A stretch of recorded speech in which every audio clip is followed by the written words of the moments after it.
The 19 worst movies of all time, according to Rotten Tomatoes.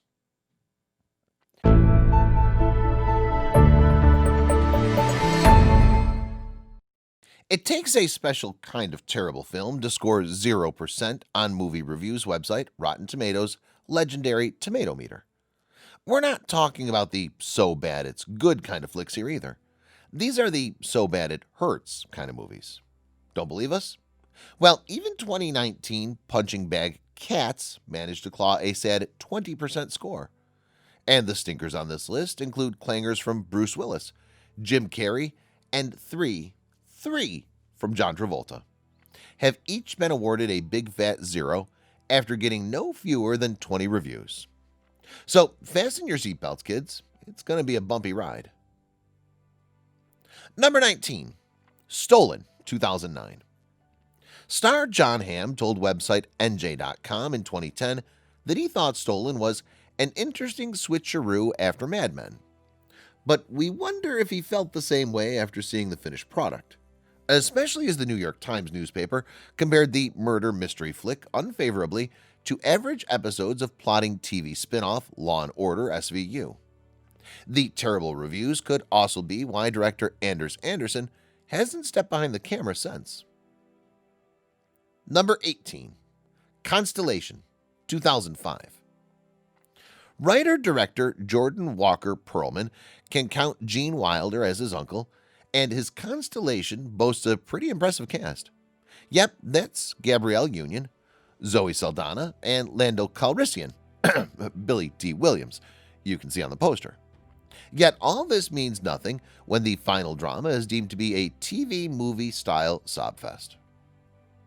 Number 17, Simon Says, 1999. Dennis Rodman and Dane Cook, together at last. Presumably, the ex-basketballer was being lined up as a potential future action star with Kevin Elder's misfiring Simon Says. But the critics, well, the critics weren't very nice.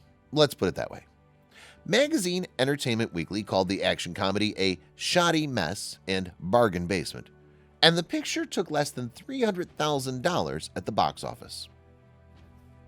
Number 16, Folks, 1992. The studio spent $15 million bringing Folks into the world, and most folks probably wished it hadn't bothered. Even the star power of Tom Selleck couldn't help Ted Kotcheff's comedy recover much more than a third of its budget back at the box office. But perhaps that had something to do with the critics calling the film ageist, tasteless, and downright awful. Number 15, Return of the Living Dead Part 2, 1988. The original 1985 Return of the Living Dead from director Dan O'Bannon holds an impressive 91% on Rotten Tomatoes. Yet the sequel, imaginatively titled Return of the Living Dead Part 2, scored a brain-dead 0.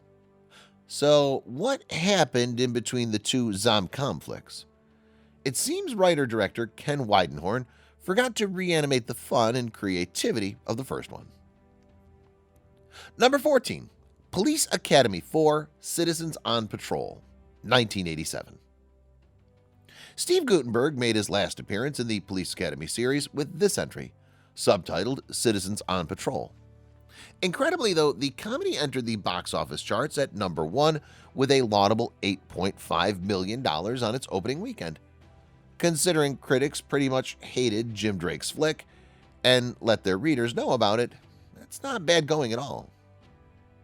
Number 13, Precious Cargo, 2016. Bruce Willis gets top billing in Max Adams' Precious Cargo, but the actioner really belongs to Mark Paul Gosselaar. Yeah, the same guy who played Zack in TV's Saved by the Bell. But his website, RogerEbert.com, said the film suffers from utter forgettability. Perhaps Willis was wise to apparently phone in his blink and you'll miss it performance. Number 12, Max Steel, 2016. Writer Christopher L. Yost has a hand in a couple of the most well-received TV shows and movies of the past few years. We're talking Thor Ragnarok and The Mandalorian. Yet Yost is also at least partly responsible for Max Steel, an action flick by director Stuart Hendler. Magazine The Hollywood Reporter called the film truly depressing. Number 11. Transylmania. Scott and David Hillenbrand's Transylmania holds a record that absolutely no one wants.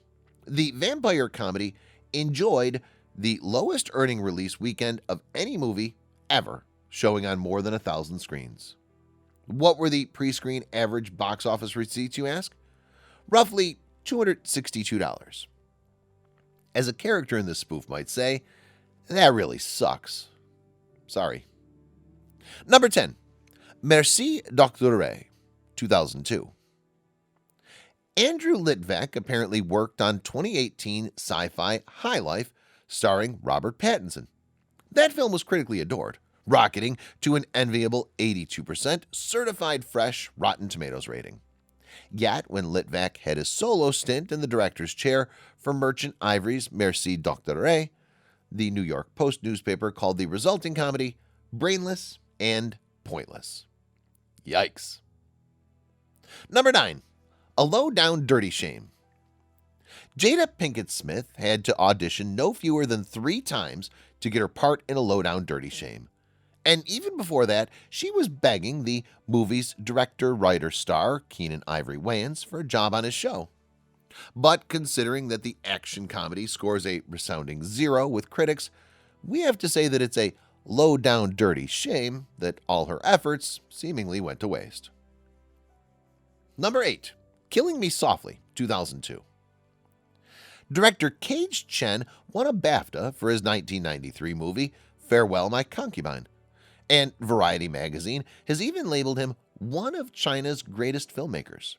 So hopes were probably pretty high when Chen decided to make his first English language feature. But then the erotic thriller Killing Me Softly came out, and Chen went back to making movies in his homeland. Number 7. Bolero, 1984. Erotic odyssey Bolero was a family affair for Bo Derek. The pinup was the producer and star, and her husband, John Derek, was the man behind the camera. Yet the flick cost $7 million to make, took 2 years to lock down, and another $4 million to promote. Was it worth it? Well, no. In the end, Bolero walked away with 6 Golden Raspberry Awards, including Worst Picture. Number 6. Homecoming, 2009. Homecoming was directed by Morgan Freeman. Wait, what? Checks notes. Here we go. Homecoming was directed by Morgan J. Freeman. So the guy partly responsible for Teen Mom and 16 and Pregnant, not the Oscar-winning star of stage and screen. Maybe that's why hardly anybody saw this 0-rated thriller. Number 5. Highlander 2: The Quickening, 1991. The movie that gave the lie to the predecessor's tagline, which ran, "There can be only one." It seems that nobody likes Highlander 2: The Quickening. Seriously, this is a film where its own star, Christopher Lambert, tried to leave before he'd even finished filming it. Then, when the fantasy picture was having its world premiere, director Russell Mulcahy couldn't watch it to the end. As for the critical reaction, Roger Ebert called the movie hilariously incomprehensible. And he was being kind. Number 4. The Disappointments Room, 2016. There's some pretty big names involved with the Disappointments Room. You've got DJ Caruso in the director's chair, Wentworth Miller on scripting duties, and Kate Beckinsale in front of the camera. So it must have been all the more disappointing when the horror thriller set a then record for dropping out of 97% of theaters in its 3rd week of release. Number 3. Look Who's Talking Now, 1993. John Travolta and Kirstie Alley reunited for Look Who's Talking Now, the threequel to Look Who's Talking. This time around, though, original director Amy Heckerling left the hot seat for Tom Ropolowski. And instead of kinda talking babies, we've got kinda talking dogs. The result is, according to newspaper The Washington Post, a crude and mawkish family comedy. Perhaps one to send to the doghouse, then. Number 2. Mac and Me. Alien-themed movie Mac and Me gets a lot of stick for being essentially an E.T. ripoff and a very long commercial for McDonald's. But there are some redeeming qualities to director Stuart Raffles' family flick. Like, did you know that a percentage of the movie's profits supported the Ronald McDonald House charity? That makes it worth watching, right? Right? Number 1. Staying Alive, 1983. John Travolta refused to be part of a sequel to Saturday Night Fever for many years. But then, as bizarre as it sounds, Sylvester Stallone got involved, and suddenly, Travolta was in. Yet even though Staying Alive was a hit at the box office, it failed to please viewers. The Rotten Tomatoes critical consensus calls the drama shockingly embarrassing. Yeesh.